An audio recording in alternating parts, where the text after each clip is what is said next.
मारुतीच्या देवळात झोपलेल्या परगावच्या बुवाला देवानं स्वप्नात येऊन सांगितलं की पाटलाच्या परड्यात पेरूखाली गुप्तधनाने भरलेला सोन्याचा हंडा आहे. पण पाटलाला कसं सांगावं? सांगितलं तर पटल काय? गुप्तधन पाटलाला खरंच सापडेल काय? या बघूया. नमस्कार, मी अक्षरा पाटील. पुस्तक वाचन या युट्यूब चॅनलमध्ये आपणा सर्वांचं खूप मनापासून स्वागत. मित्रांनो, व्यंकटेश माडगुळकर लिखित गुप्तधन ही कथा आज आपण बघणार आहोत. तत्पूर्वी चॅनलवर पहिल्यांदाच असाल किंवा चॅनल यापूर्वी सबस्क्राईब करायचं राहून गेला असेल तर चॅनलला आधी सबस्क्राईब करा आणि कथा कशी वाटली ते कमेंट बॉक्समध्ये जरूर जरूर कळवा. मित्रांनो, त्यामुळं मोटिवेशन मिळतं. नवीन नवीन कथा तुमच्यासाठी चॅनलवर घेऊन येण्यासाठी प्रोत्साहन मिळतं. गुप्तधन. संध्याकाळच्या सुमारास रानामाळातून दमून भागून आलेली मंडळी देवदर्शनासाठी गावच्या मध्यभागी असलेल्या मारुतीच्या देवळात गेली. तेव्हा त्यांना कुणी एक परका माणूस भुईवर झोपलेला आढळला. त्याच्या अंगावर असलेल्या कपड्याच्या चिंध्या झाल्या होत्या. पाय धुळीनं माखले होते. दोन्ही कोपरांमध्ये डोकं दाबून तो शांत झोपला होता. अंगावरच्या कपड्यांखेरीज त्याच्यापाशी काहीही नव्हतं. पायात पायत्यान नव्हतं की जवळ एखादं घोंगडं नव्हतं. जमलेल्या मंडळीतील एक जणानं त्याला पाहिलं आणि म्हटलं, "कोण निजलंय ते?" त्याची झोप इतकी गडद होती की 2-3 वेळा हाका मारल्या. खांद्याला धरून हलवलं तर तो जागा झाला नाही. तेव्हा म्हातारा सोनार उठवणाऱ्याला म्हणाला, "अरे, का झोपमोड करताय त्याची आ?" उठवणारा म्हणाला, "परगावचा दिसतोय माणूस. बाबा, चौकशी करायला पाहिजे." "जागा झाला म्हणजे करा. तुम्हाला कोण नग म्हणतंय का? दर्शनासाठी बाया माणसं येतील बामणांची, आणि हा असा निजलाय अंधारात. तुम्ही असं कसं म्हणता? चौकशी केली पाहिजे, उठवलं पाहिजे." "अरे, पर झोपलेल्याला उठवू नये. कुणीतरी माणूस ठेवा इथं आणि जागा झाल्यावर करा वासपूस." पण तरण्या मंडळींना म्हाताऱ्या सोनाराचं सांगणं पटलं नाही. गावात अलीकडं चोऱ्या माऱ्या फार होत होत्या. नवखा माणूस पारखून घेणं भाग होतं, नाहीतर फुकट दगाफटका व्हायचा. सोनाराला उडवून लावून पोरांनी त्या पाहुण्याला गदागदा हलवला. मोठमोठ्यानं हाळ्या मारल्या, "अय पाहुणं, हो, जागवा जागवा." बराच गोंधळ झाला. तेव्हा पाहुणा जागा झाला आणि उठून बसला. आजूबाजूला जमलेल्या पोरांकडं एका डोळ्यानं बघू लागला. पोरं म्हणाली, "काय राव, झोप आहे का सॉंग? 4 घंट झालं आम्ही हाळ्या मारून मारून दमलो, तरी तुम्ही आपलं गप्पच मेल्यावानी." यावर पाहुणा काहीच बोलला नाही. उशाचा पटका घेऊन नाकागळ्याला आलेला घाम पुसू लागला. दुखणेकऱ्यासारखा कणू लागला. पोरांनी विचारलं, "गाव कोणतं?" पाहुण्यानं सावकाशीनं उत्तर दिलं. त्याचा आवाज मेंढरासारखा होता. "लांबचा आहे मी. तरी पण नाव असेलच की गावाला." "लांब? तिकडं मैसूराकडं आहे गाव, सुमाशी." पोरांना भूगोल फारसा ठाऊक नव्हता. गावाची विशेष चिकित्सा झाली नाही. "कुणीकडे निघालाय?" "चाललो आपला असाच, पोटाच्या मागं." "का बरं? दुष्काळ आहे का तकडं?" "हां, पोटानं मरायला लागलो तर काय करायचं आपल्या मुलकात राहून." "नाव काय?" "हुसेन." "जात?" "आपली हीच की, मराठ्याची." "आ, मग नाव हे असं कसं बरं?" "आमच्याकडं वैदू म्हार लोकात असतं हे नाव." पाहुणा म्हणाला, "आमच्या मुलकात मराठ्यात बी असतं." अशी बोलाचाली झाली आणि पाहुणा पुन्हा मुरगळून झोपला. पोरं म्हणाली, "दमलं या वाटचालीनं. पोटाला बी मिळालं नसल. पडू द्या निवांत. सकाळच्या पारी जाईल आपल्या वाटेनं निघून." पण सकाळी पाहुणा निघून गेला नाही. देवळातच खुडूक कोंबडीसारखा बसून राहिला. संध्याकाळी देवळात उजेड नसल्यामुळं त्याचा चेहरा नीट दिसला नव्हता. तो आता दिसत होता. त्याची डोकी फार वाढली होती, दाढीही. चेहरा निबर होता. कपाळ व नाक त्याच्या मानानं तोंड हनुवटी लहान होती. हनुवटी तर फारच आत गेली होती. शिवाय एक डोळा पिचका होता आणि दातही थोडेसे पुढं होते. ऊन वर आल्यावर तो उठला आणि गावात भाकरी मागत हिंडू लागला. कुणी कोर नितकोर दिली. ती घेऊन ओढ्याकाठी गेला. भाकरी खाऊन वर गटागटा पाणी प्याला आणि पुन्हा जाऊन देवळात पडला. 4 दिवस त्याचा हा क्रम चालू राहिला. तेव्हा गावचा पाटील म्हणाला, "अरे, हातापायानं धड असून भाकरी मागून का खातोस? काय कामधंदा कर." "मालक, शेतकीतल्या कामधंद्याची माहिती मला नाही. दुसरं काय काम तुम्ही द्याल तर करीन. शेतकीच्या कामाशिवाय खेड्यात काम कुठून मिळणार? पाटलानं आणि गावच्या 4 मंडळींनी विचार केला. गावात एकुलता एक गुरव होता. तो गाव सोडून आपल्या सासूरवाडीला जाऊन राहिला होता. मारुतीच्या दिव्याची आणि पाण्याची व्यवस्था नीट होत नव्हती. तेव्हा पाटलानं पाहुण्याला विचारलं, देवाचं देऊळ सारवशील का? वेळेवर दिवा पाणी करशील का? करीन मालक. मग कर आणि गावात पीठ मागून खा. पाहुणा गुरवकी करू लागला. सकाळच्या प्रहरी तो लवकर उठे. गावकऱ्यांनी दिलेला धोतर तांब्या घेऊन ओढ्यावर जाईल. स्वच्छ आंघोळ करून देवाला पाणी घाली. हातात टोपलं घेऊन पीठ मागे. त्याची पीठ मागण्याची तराही वेगळी. न बोलता सवरता तो आपला घरासमोर उभा राहील. जेव्हा कोणी बघे तेव्हा कळे की हा पीठ मागायला आला आहे. मग मूठभर पीठ त्याच्या टोपलीत पडेल. वाढणारी म्हणे, अरे गप का उभा राहतोस? हाळी देत जा, आम्ही वळकावं कसं तू आलास हे. पण त्यानं आपला ठेका सोडला नाही. न बोलता तो पीठ गोळा करी. दोन्ही वेळेच्या जेवणापुरतं झालं की जास्ती घरं मागत नसे. देवळाच्या पाठ भिंतीला आढोसा करून तिथं त्यानं आपलं बिराड केलं होतं. 3 दगडांच्या चुलीवर 4 भाकरी भाजून तो त्या खाई. कालवण आहे नाही याची फिकीर करत नसे. दर शुक्रवारी देऊळ सारवून लख्ख करीत असे. संध्याकाळी गाभाऱ्यात दिवा लागायचा कधी चुकून राहत नसे. आपलं काम बजावल्यावर गावात गटाळण्या घालीत तो कधीही हिंडत नसे. फारसा कधी कुणाशी बोलतही नसे. महिना 15 दिवस गेले आणि गावकऱ्यांना नव्या गुरुवाविषयी आदर वाटू लागला. दाढी वाढलेला आणि कुणाशी फारसं न बोलणारा हा माणूस खरोखरीच कुणीतरी देवमाणूस असावा अशी बोलवा उठली. लोक त्याला बुवा म्हणून हाक मारू लागले. म्हातारा पाटील एकदा एकटाच घरी असता बुवा पीठ मागायला गेला आणि टोपलीत पीठ पडलं. तरी इकडे तिकडे रखारखा बघत राहिला. पाटलाला काही कळेच ना. बराच वेळ असा उभा राहिल्यावर बुवा पाटलाला म्हणाला, मला एकांती भेट. आणि काय कशासाठी हे न सांगता निघून गेला. पाटील बुचकळ्यात पडला. एकांती भेटण्यासारखं काय काम आहे? या विलक्षण माणसाला असं काय गुपित आपल्याला सांगायचं? आणि ते रात्रीच का? एकांती का? तसं म्हटलं तर आताही मी इथं एकटाच होतो. मग तो इथंच का बोलला नाही? आपला हा जुना पुराणा वाडा त्यांना असा रखा निहाळून का बघितला आणि कान का टवकारले? ही काय भानगड आहे? यात काही फसवाफसवी डावसाव तर नाही? पाटील हबकला, पण जिज्ञासाही दाबता येईना. होय नाही करता करता मध्यानरात्रीचा उठून तो बुवाकडे गेला. भल्या मोठ्या लाकडाचा ओंडका पेटवून बुवा शेकत बसला होता. त्यानं नुसती लंगोटी लावली होती आणि अंगावर गोधडी पांघरली होती. पाटील गेला आणि बसला तरी तो काही बोलला नाही. वर डोळा करून त्यानं त्याच्याकडे बघितलंही नाही. कसल्या तरी चिंतनात असल्यासारखा उगाच बसून राहिला होता. बाहेर गडद काळोख होता. थंडी अंगाचे चावे घेत होती. गाव गपगार होतं. बराच वेळ बसला तरी बुवा बोलला नाही. तेव्हा जागच्या जागी चुळबुळ करीत पाटील हलक्या आवाजात म्हणाला, मला का बोलावलं होतं बुवा? बुवा भानावर आला. डोळ्यांची चमत्कारिक उघडझाप करीत त्यानं आपली दाढी गोंजारली आणि तो कुजबुजला. तुला इकडे येताना कुणी बघितलं का? नाही. मी बोलावलं आहे हे घरी बोललास का? बायकोपाशी, पोरापाशी? नाही. ठीक आहे, तुला एक गोष्ट सांगतो, ती खरी म्हणशील का? म्हणीन. मारुतीरायाला साक्षी ठेवून सांगतो, ते नीट ध्यानात घे. हो. पाटील बसल्या बसल्याच पुढं सरकला आणि कान देऊन ऐकू लागला. अगदी हलक्या आवाजात बुवा म्हणाला, तुझ्या वाड्यात अपरंपार धन आहे. सोन्याच्या मोहरांनी भरलेले हंडे आहेत. रांजण आहेत. तुझ्या परसदारी त्या पेरूच्या झाडापासून विहिरीपर्यंत एक मोठा चर खणला आहे. तो दगड चुन्यानी बांधून घेतला आहे.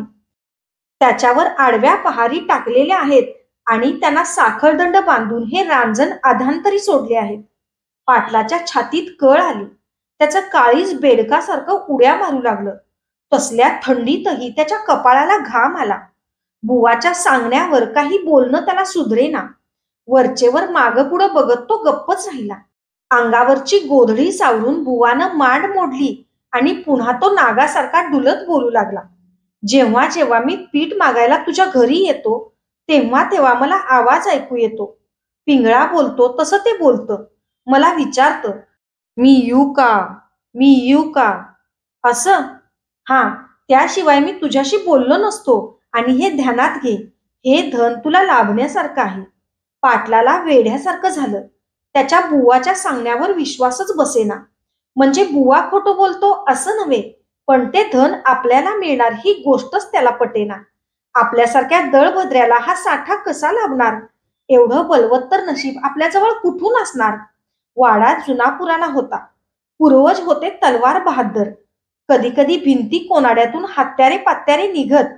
वाड्याला खाली भुयारही होतं. वाड्यात अमाप धन असणं ही गोष्टच मुळी अशक्य नव्हती, पण ते आपल्याला मिळणार. एक गुटखा गिळून पाटलानं विचारलं, खरं म्हणता बुवा? ते मला लाभल सगळं? अरे हा, तुला लाभल. मी तुला ते मिळवून देईन. खरं म्हणता बुवा? तसं जर कराल तर त्यातला पाव हिस्सा तुम्हाला देईन. मारुतीची आण, मी लबाडी करणार नाही. पाटलाच्या या काकुळतीच्या बोलण्यावर बुवा थोडा हसला आणि म्हणाला, देशील तेव्हा दे, तूर्त तंबाखू तरी काढ. पाटलानं तत्परतेनं पिशवी काढून बुवाला चिमूट दिली. आपण खाल्ली. काही वेळ दोघंही गप्प झाले. इतका अपरंपार पैसा मिळाल्यावर पाटील फार बडा माणूस झाला. गावात त्यानं राजवाडा बांधला, आरसे महाल केला, उत्तम प्रतीचे घोडे ठेवले, नोकर चाकरांची रेलसेल केली. सोन्याच्या ताटात वाढलेली पंचपक्वान्न तो चवीनं खाऊ लागला, तेव्हा रूपवान दासी त्याला वारा घालू लागल्या. मोत्याचा तुरा लावलेलं पागोटं घालून हातातली सोन्याची कडी वाजवीत तो घोड्यावरून निघाला, तेव्हा स्वारी बघण्यासाठी दारादारातून बायका उभ्या राहिल्या. त्यातली एक रूपवान बाई त्याला आवडली, तेव्हा शिपाई पाठवून त्यानं तिला वाड्यात आणवली आणि आपली पट्टराणी केली. तोंडातला गुळणा थुंकून मिशा साफ करीत बुवा म्हणाला, पण त्या अगोदर तुला त्या धनाला खाजं द्यावं लागल. पाटील नंदी बैलासारखी मान हलवीत म्हणाला, तर त्या बगार ते कुठलं मिळायला? आता काय काय करावं ते तुम्ही सांगा, म्हणजे मी करतो. बुवानं थोडा विचार केला आणि सांगितलं, एक अख्खी कोंबडी नुसती तळलेली, 12 चपात्या, लिंबू आणि दारूचा मोठा शिसा रात्री परसदारी ठेव आणि गपगार झोप. जा, उठ, मला आता झोप आली, उठ. पाटलाला धुडकावून लावून बुवा मुरगाळून पडला, गोधडीत शिरला. फटाफटा जोडा वाजवीत अंधारातूनच पाटीलही वाड्यात आला आणि गपचिप झोपी गेला. उद्या रात्रीच्या खाज्याची व्यवस्था करण्याचं त्यानं निश्चित केलं. सकाळी उठून पाटलानं तालुक्याला माणूस धाडला आणि दारूचा शिसा आणला. घरातली कोंबडी सोलली आणि पाटलिनीकडून तळून घेतली. 12 चपात्या करून घेतल्या. त्याला चपचपीत तूप लावलं. पाटलीन म्हणाली, हे कशापायी? कुणी अंमलदार येणार आहे का? तेव्हा पाटील तिच्यावर ओरडला, तू गप कर म्हटल्यावर करावं, आगाऊ अक्कल दाखवू नये. बिचारी पाटलीन गप्प राहिली.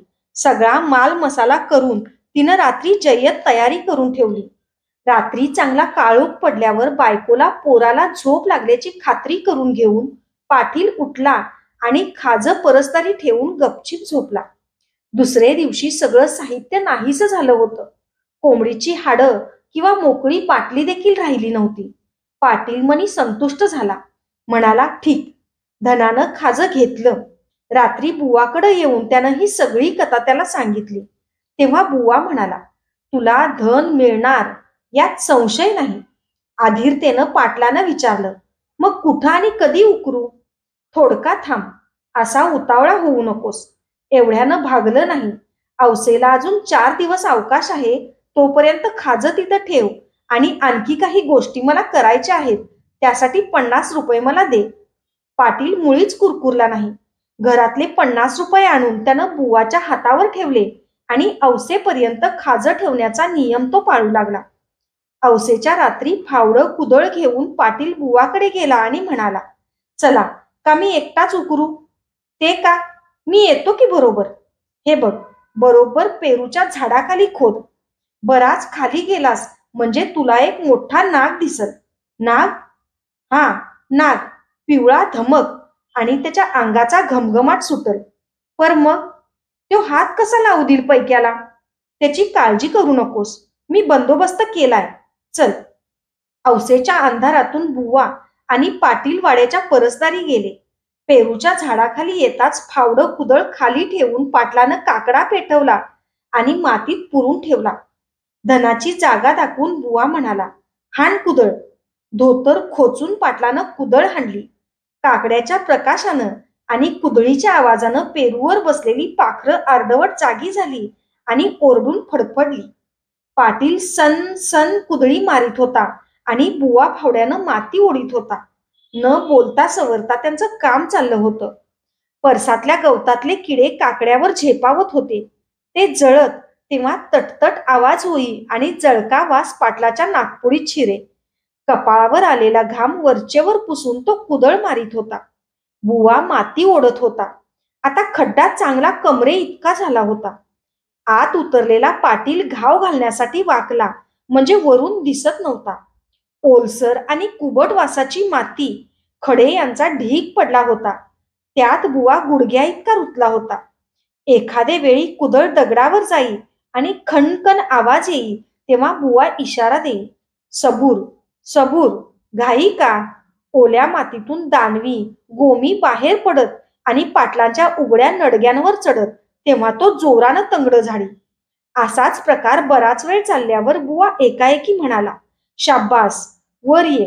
कुदळ थांबवून आणि खड्ड्यात मानवर करून पाटील बघू लागला तेव्हा बुवानं मोठा नाग शेपटाला धरून त्याच्या नाकासमोर आणला. पाटील भ्याला आणि भग करून माग सरला. तेव्हा बुवा म्हणाला, भिवू नकोस, मेलेला आहे. माझ्या मंत्रानं मी त्याला आतल्या आत मारला होता. उकरण्याच्या नादात तुझ्या कुदळीला अडकून वर आला आणि माझ्या फावड्याला लागला. बघितलास? हा धनाचा मालक, राखणदार. आकारानं पिंढरीसारखा असलेला तो प्रचंड नागबुवानं डोक्याच्या वर हात करून लोंबकळत खाली सोडला होता, तर त्याचं डोकं जमिनीवर वितभर लोळत होतं. बघ, मी सांगितलं त्याची प्रचिती आली का? पाटलानं होकारार्थी मान हलवली. मग खोद, खाली धन आहेच बघ. पाटील खोदू लागला, पण तोपर्यंत भली पहाट झाली. माणसांचा सावट येऊ लागला तेव्हा बुवा म्हणाला, आता पुरे कर, उद्या रात्री खोद.